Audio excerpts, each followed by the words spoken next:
work involves a competitor analysis. We actually always need to be scanning the external environment and asking ourselves, how do we stack up compared to other organizations who are doing the same work that we are? Now, sometimes we use the word competitor and people think, well, we don't have any competition. But there are people who are doing the work that you're doing. Maybe you can call them compatriots. But they are actually competing for the resources that you're using right now. So we have to have a good understanding of who they are.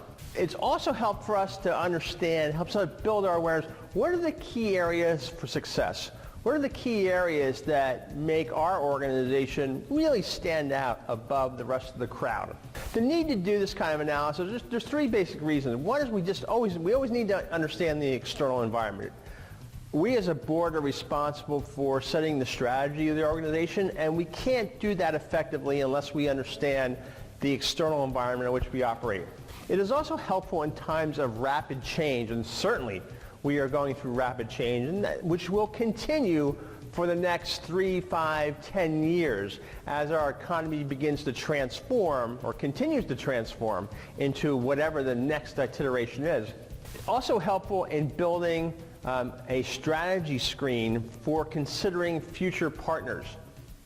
So as we look out into the future, if we decide that we need to be partnering, working closer in a formal collaboration or even a merger or acquisition, it helps us understand which of those organizations would be the best fit for us.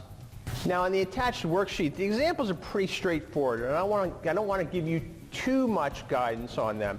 But look over the sample, and you'll see they'll be asking some questions about your customers, your media attention, how your name recognition, your branding, internal, as far as staff and board and volunteers, the diversity of your funding, program services, mission-related impacts, any other comments you may have. So you want to do that with your organization and also with ones that you might consider your competitors and compatriots out there.